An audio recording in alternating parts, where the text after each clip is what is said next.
Hello there, it's Jan here from JB Crafts, and I have another tutorial for you today. So this time I thought, seeing as we've moved into November, I thought we'd do a Thanksgiving style card today, because I know there's a lot of my followers stroke friends stroke crafty allies over in the States that celebrate Thanksgiving this month.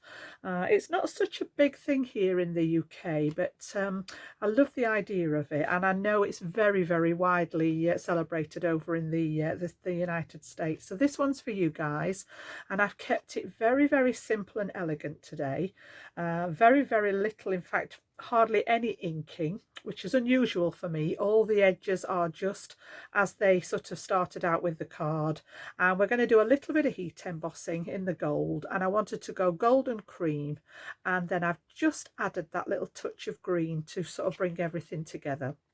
So nice little cluster here with the sort of harvest elements in, and yeah, a little bit of layering going on. I've got some layers behind the focal point here, and then I've got these raised on foam pads as well. So yeah, nice and straightforward, and I'm going to show you how to do it, and we're going to do the insert together as well, which I'm also going to keep very, very plain today. So yeah, let me show you how I did that one. I'll put that over to one side, and I'll bring in first of all the elements for the card. We'll get those stuck together, and then I will do the heat embossing, the stamping and the heat embossing. So it's a standard 7x5 card, and I've cut this from some of my cream cardstock. So I've just cut a piece from my A4 that measures 10x7, and I've simply scored it straight down the centre at 5 inches today, and just burnished that fold line in there, and we've got our 7x5 card blank. Now I know over in the States yours are slightly smaller than this. I know you work on 5.5 by 4.25, so similar kind of dimensions, but this is probably one of the smallest that we use. You can do a 4x6, but I like this as a, you know, a sort of a smaller version of a card. I do love my square cards, but this is actually sort of our smaller version. So 7x5 cream cardstock. And then I've just brought in some simple mats and layers today. I started out just going with the cream and the gold, but then realised that it wanted a little bit of extra detail. So I've just brought in some green from my stash. And again, you can take the centre out of this. In fact, we'll do that because the green always comes in handy for cutting foliage and things like that. So if I just grab my self-healing mat there and my ruler. In fact, I don't even need the ruler. Sometimes I'm very, very lazy, and this is going to go underneath my top layer, so all I'm going to do is just come in between 3/4 of an inch and an inch, and I tend to literally just, for want of a better word, hack out the centre. You can use a die for this if you've got a rectangle die, but I often do it like this, and then I keep all the green pieces. As I say, these are great for cutting out foliage and things like that. And I've actually got a piece there that is going to be more than enough for my background when we've matted and layered the next piece on. So I went back to the cream. This one measures, we've almost chopped it off there, 6 3/4 by 4 3/4. So I've just come down 1/4 of an inch, and that's going to sit on here like so. Okay, in fact, we'll get that one stuck down. I'll get that one on there because I've kept the background layer flat. So again, I'm going to use my all-purpose glue for this. And excuse the nails today, guys. I don't normally have my nails painted, but we were out for a Halloween music gig on Saturday night, and seeing as my nails have been behaving themselves recently, I thought I'll give them a go. And for the first time in my life, and a lot of you know that my life's getting on in years, I wore black nail polish, and I actually really like it. So yeah, that's why the nails are black today. How long it'll stay on, I'm not sure, but I just thought while it's still intact, and I did them myself, they're my own nails that I've just done with some black nail polish. So I am quite impressed that they're all still good to go. There's no chips in them or anything. They're not the best, especially this hand, but they do for me. So yeah, they may make an appearance on more than one video, but generally I don't have anything on my nails at all. So we've got that one stuck down now, and then I've taken a piece that measures 6 5/8 and 4 5/8. So this is only 1/8 of an inch smaller than my mat layer. I just wanted the tiniest bit of green, and I wanted to add some texture into this one. So I'm not sure whether you can pick that up on the camera or not. You can see I've just gone for an all over. It is actually technically a snowfall embossing folder. This is an old one from one of the Crafters Companion, the Vintage Snowman collection. And I just wanted some all over detail on this, just to add a bit, because we were staying fairly neutral with the colours. I wanted a little bit of texture in the background, so I've just passed that through my embossing folder there, and I'm going to pop this layer straight onto the top of this one. Okay, now you can currently see this piece in the background, but we're going to put a piece in the middle here, so I'm not too worried about that. This card's actually thinner than what I use for my background, for my card base. So yeah, looking at that there, you might be thinking, oh Jan, you can actually see where you've cut the center out, but we're going to add another layer on top of here. Now, because this is quite thin cardstock, I'm not going to use my all-purpose glue. Sometimes on the thin, excuse me, do you know, I cannot do a video without sneezing. But yeah, sometimes with the thinner cardstock, the all-purpose glue can show through. So all I'm going to do with this one is just pop round with my dot runner there, and we will put a bit right in the middle so that we can seal that, and then we'll get those layers popped together. So I'm going to put the heavier snowfall at the top so that it sort of, you know, peters out towards the end there. And as I say, this has just got a little skinny green border all the way around. It just lifted it a little bit. So you can see we've got our main card there, and then on the top of that I'm actually going to use a piece that I've cut with one of my postage stamp edges. I've got a set of these that are little nesting dies that I've had for a while, and you can see there that that one just fits nicely. And I've gone back to the heavier weight cardstock that I use for the card blank, and this is going to sit over the top of here, so you can just see a little bit of this here, but I think by the time we've got all the decorations on, it will not be so visible. So pop that one to one side. I'm running out of spaces already. There we go, pop it down there. And then this one, I've put some foam tape on the back. And this is just my 1mm foam tape from Sticks 2. Again, I didn't want lots and lots of dimension on here, because we're going to add some dimension to the embellishments as well. So these two layers are going to have some tape on them. So this one is going to go into here, and I'm going to pop it just slightly up towards the top here, like so, and get that centered in there. I'm looking to get roughly the same border all the way around those three sides. And then I started working on this level and thought, actually, I'm going to introduce another one. So again, just a piece of plain card, the same cardstock. I measured the stitched rectangle inside, and I've just gone a tiny bit smaller. And this one measures 4 inches tall by 3 inches wide. And again, I've popped some foam tape on that one. So we've just got that little bit of raised element.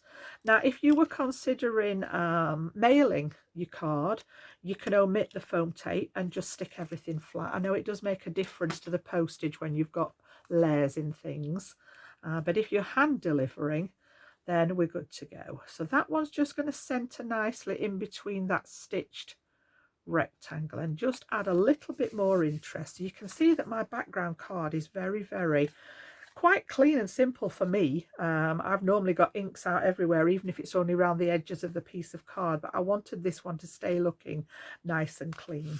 So we're going to do a little bit of stamping. I'll pop that to one side so we can leave that to dry, and then I'm going to bring in my stamp set. Now, I had a couple of these. I went through my my drawers that I keep all my stamps and dies in, and I've got some that are listed under autumn and some that are specifically under harvest, and these were actually from a Crafters Companion Nature's Garden collection called Autumn Blessings, and I've used the small pumpkin off this one here, and I've already stamped that one, and I've also got the larger one that I'm going to use. This one was just a stamp set, and this one was called Pumpkin Patch.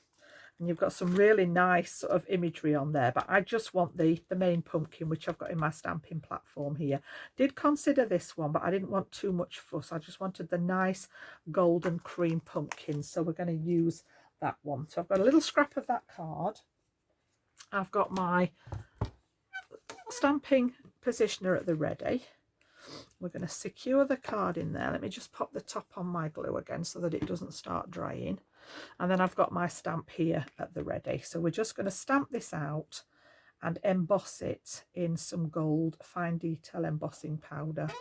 So just before I actually start with the stamping, I'm going to take my anti-static pad and just give that a good wipe over to make sure that we've got rid of any static. Anybody that does heat embossing will know that the embossing powder just sticks to absolutely everything. Anything that's sticky or tacky, if you've got any sort of oily marks from your skin, anything like that on there, it really does sort of attract the embossing powder. So the anti-static just helps reduce that. And if you don't have that, you can use cornstarch or talcum powder, anything like that. And then I'm going to bring in my fine detail powder, which is a Paper Mania gold fine detail embossing powder. So we'll get that at the ready on one side. And I've also got my Versamark, which is a clear sticky ink. So this one's just going to use the outline and then we'll attract the embossing powder. So first of all, I'm going to ink up my stamp there. And I'm going to stamp it a couple of times just to make sure that I've got a nice solid impression of that stamped outline.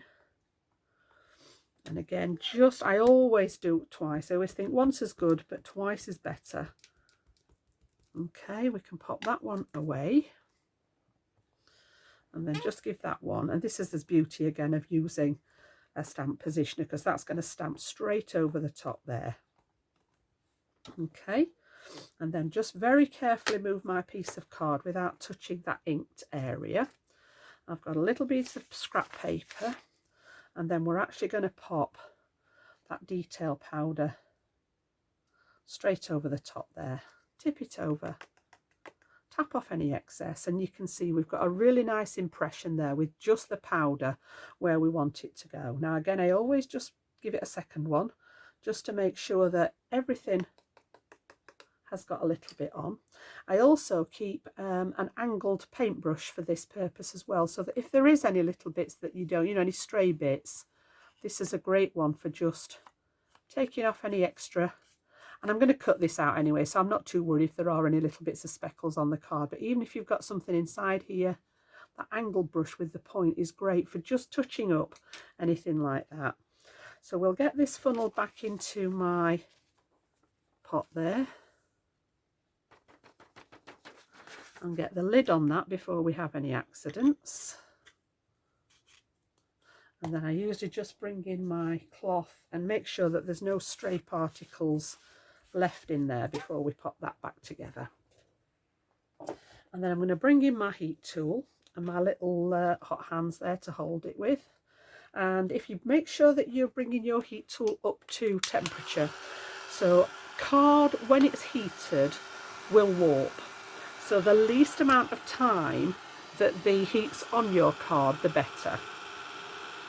So my little hot hands are just a pair of silicone hands here to stop me burning my fingers. And I'm just going to grab the paper with those.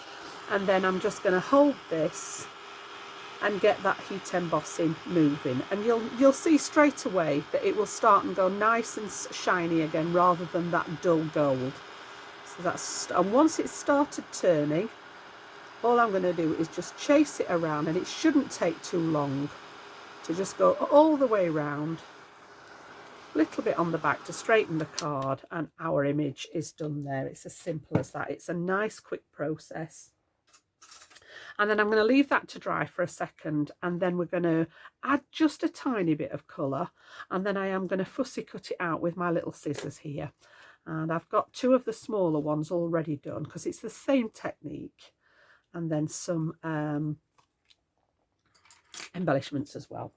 So I just grabbed some of my crayons. These just happen to be colour tint ones by Spectrum Noir. I've had them in my stash for a long while, and I have pulled out green, grass green and leaf green. I've just got a couple of shades of green, and the only thing that I'm going to add colour to is the stalk on the pumpkin, and I'm going to stay with the green. That's the only accent colour that I've got in the whole thing, apart from the cream and gold.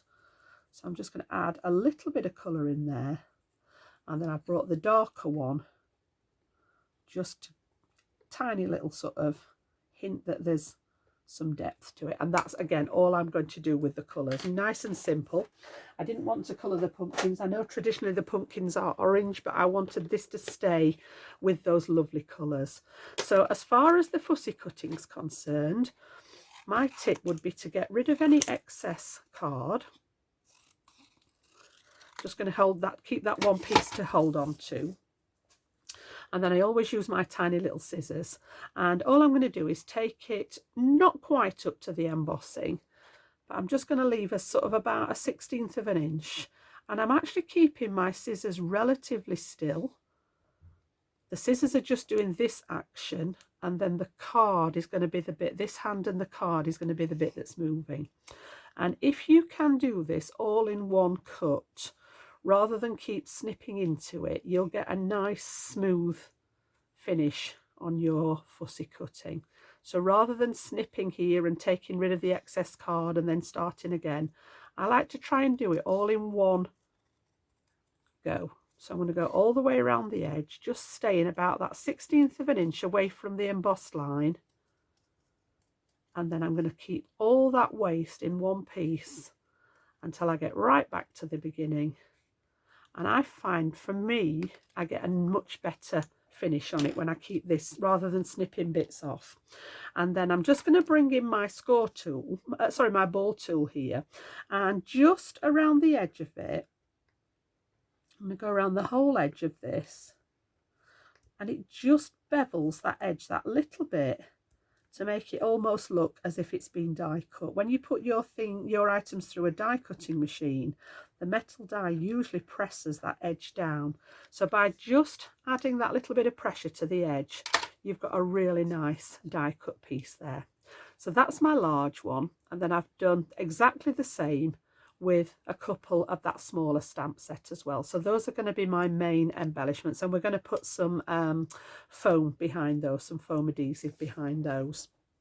So if I bring my card back in now, this was going to be sort of the main part of the design here. We were going to go for 1, 2, cluster of 3, sort of like this, and then I just wanted something behind here to lift it all. So again, I've got my little box of tricks at the ready, or tub of tricks at the ready.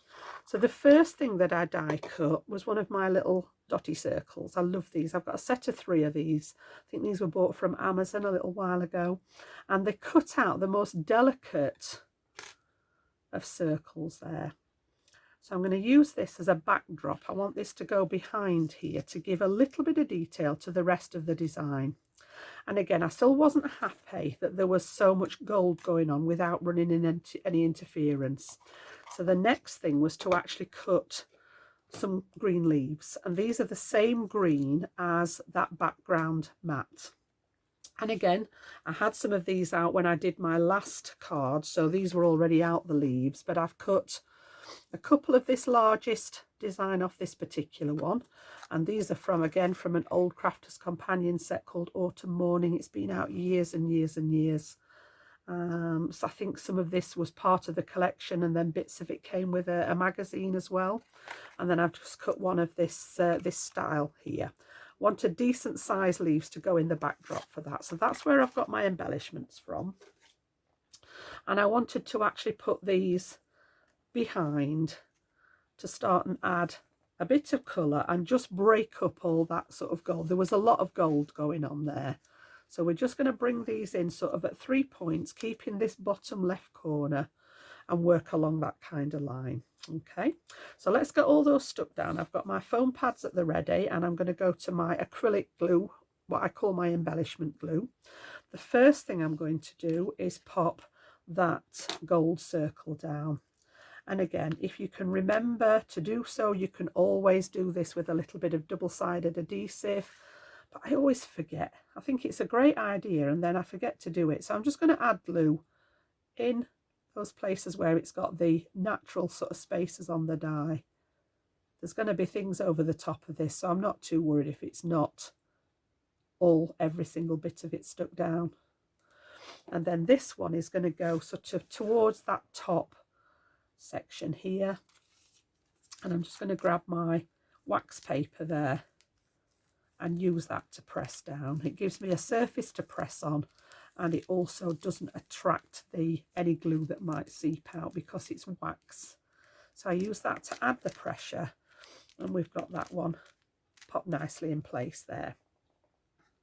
And then next I'm going to pop some foam squares on the back of my pumpkins. So I'm going to pop a couple on the larger pumpkin just towards the bottom there, so that we can do a little bit of tucking behind them.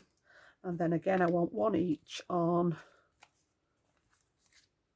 those smaller ones. And again, I'm going to leave them sort of towards the bottom so that we can tuck the leaves behind there.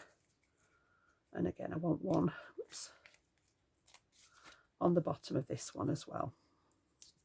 So we've got those at the ready. I've stuck myself to it as well there. And then I'm going to sort of position, well, I've got these roughly where I want them, like so. And then I can decide where I want to put the green leaves. And again, I'm just going to use that embellishment glue and pop a bit on the back there. This one I want to go in the corner, so I'm going to just shuffle these up a little bit, and I'm going to have it overhanging the postage section that we did. And then I'm going to pop these back roughly where I want them. I'm going to lift this edge of this leaf because I want to tuck this pumpkin underneath here like so. And then we're going to do the same with the other two greenery. So just a little bit of that glue on the back of there so that we can get this in place. This one's going to go behind here. And then I'm going to do the same with this one. And the only ink I've used on this project was just round the edges of the leaves. I've used a little bit of my Distress ink in Evergreen Bough, and I've just used my brush to just sort of highlight those edges a little bit to just add just the tiniest bit of definition there. And then this one's going to go on this corner like so. So again, they're just overhanging that little bit. And then I'm going to position the first pumpkin. I'm going to go with the large one first of all. Oops. And I'm going to pop this one down here at the sort of towards the left hand corner like so. And then this one I want to tuck behind the large pumpkin and just slightly under that leaf there, so that it looks as if it's all nestled in together. And then the last one I'm going to overlap just that little bit here like so. And then I decided I wanted a little bit more gold in there just to help break it all up again. So I've been through the old stash, and again this is an even older set from when I very first started working with Crafter's Companion. It was called A Winter's Tale, and I love these sort of pine branches. So I've just used the medium one and the small one, and I cut a couple of small ones there and one of the medium ones. And again, I want to just tuck these in behind. And I'm going to trim this one down because I wanted it to be bigger than the baby ones, but I didn't want it to be too big. And again, I'm going to add some glue. I'm going to stay with that in what I call my embellishment glue. Pop this one, and it only needs little tiny bits in there. And then I'm going to put this one and just tuck it in the back here. Use that paper again just to hold it in place. And then the two smaller ones I am going to bring into those corners to match the greenery. So again, I'm just going to add little tiny dabs of glue, and then I'm going to pop one under here, and then I'm going to bring one into this part here as well. So just echoing what we did with the green, just tucking it, and that's why I only put my foam pads in sort of certain places rather than covering it all over. And it's just broke up that design that little bit and brought in that lovely little flourish in the corner there. And then finally I wanted my sentiment to go on there, and I went through my stamp sets here, and this is a favorite. I've had this one out many times, Simply Sentiments, and I've just chosen the happy and stamped that out just as a rectangle. And then I wanted like a mix and match sentiment, and it took a little while to find one, but this was a set from an old subscription box from Crafters Companion, and it had got this lovely type written font that said Thanksgiving. So you could do Happy Thanksgiving to match, but I love the mix and match element here. So I've done that one, and then I fussy cut this with my little scissors again. So you can see we've got that nice cursive one and then the blocked one, which I think look really nice together. So I'm going to put some glue on the back of this one, and we're going to get that one stuck in place. And I want this just to nestle in between what we've already done. So a little bit of that glue in there. And then what I want to do is bring this one into the gap here. So I want it to go just underneath and then as far over there as I can, making sure that that is running straight.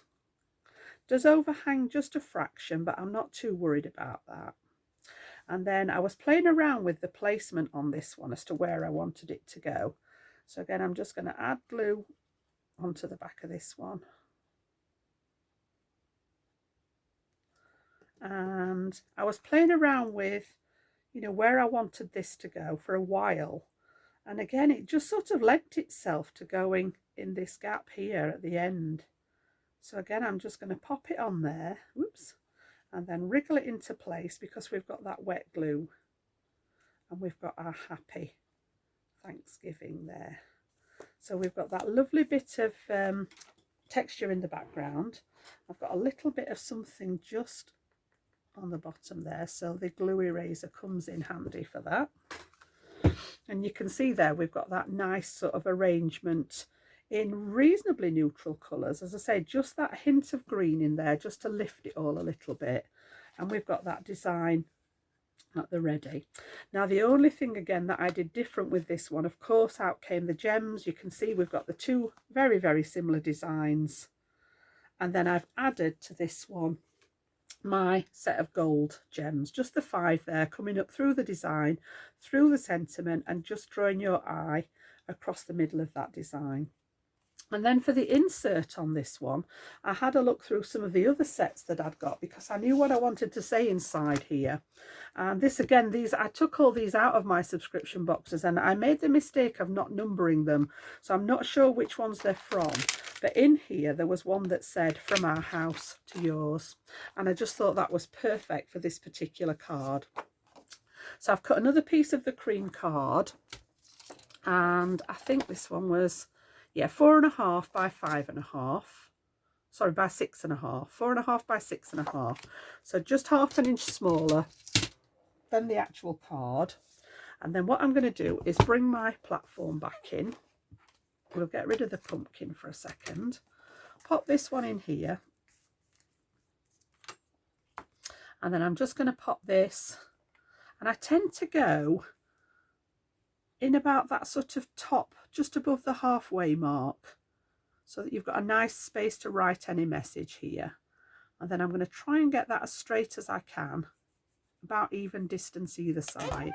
When you close the door to the MISTI, I can see, yeah, I'm quite happy with that. The grid on here lets me know whether it's straight. And then I am going to grab my brown ink, which is what I use to stamp the sentiments on the front. And again, just ink this up. And again, because this is a really fairly simple card for me in design. I don't want to do too much on the inside. I will start and keep the inserts in the videos. It just adds a few minutes onto the edge of the videos, but I know a lot of you have expressed an interest in the thinking process as to how I get to this point. And they vary. There's no set rule. They vary depending on what I have lying around, what bits of scraps I have left over. But for this one, I don't want to do too much, to be honest. I'm going to leave it like so. I think I'm going to add some ink around the edge, and I just grabbed one of my, in fact, I picked the wrong one there. Let me just grab, I've got the quick dry there, and I want the pigment ink. One that matched that green on the front. And again, I'm just going to go around the edges so that this cream lifts away from the cream of the back of the card, like so. And it doesn't look much, but when I pop this against here now, you can see that there is a difference between those two edges. And then I think what I might do for this one is just grab my stamp sets back that we used, and I'm going to take that little pumpkin, which is the same as the one that we used on the front here. This is the one that I'd already stamped out. I'm going to take a stamping block for this one. Just grab my stamp block, pop that on here, and I'm going to go back to that quick dry ink. So the Spectrum Noir range do various inks, but they keep the colours. So even though this was the pigment ink in green topaz, I've also got the quick dry ink in green topaz. And all I'm going to do, we'll use my piece of scrap underneath there. And I just want to add, let me just stamp that off and see what it looks like. I might go second generation, yeah. So what we'll do is we'll ink it up quite well. We'll stamp off lightly, and then just at the bottom here, I'm going to go one, and then ink it up, stamp it off lightly, and then bring another one. And I'm not worried if there's a little bit of overlapping on the insert, just to bring a bit of that outside to the inside there. Not going to do anything else with it, just a bit of the colour and a bit of the design. So this time, instead of using scraps of paper, we've just used a little bit of that ink and brought that detail from the outside of the card to the inside. And then again, because I've used that thinner cardstock for this, I'm going to bring my dot runner back into play. Just pop this all the way around the edge. And then we can add this to the middle of the card, so it's a little bit smaller, so we've got that nice border around the inside there. And again, because it was a fairly simple, clean and simple looking card on the outside, just kept it equally so on the inside. So we've got Happy Thanksgiving from our house to yours, with just that little suggestion of a link to the outside of the card there. So that's my design today, and I know it's not well the end of this month that you guys celebrate Thanksgiving, but I just wanted to sort of just mark it in my world, and to just say happy Thanksgiving to all of you out there, ready for your celebrations later this month. So I hope you've enjoyed that one. Hope you like the card. If you do, give it a thumbs up for me, it does help tremendously, and I would love to see you back here for the next tutorial if you can make it. So I'll be back very soon with another video, and enjoy your day. Bye bye now.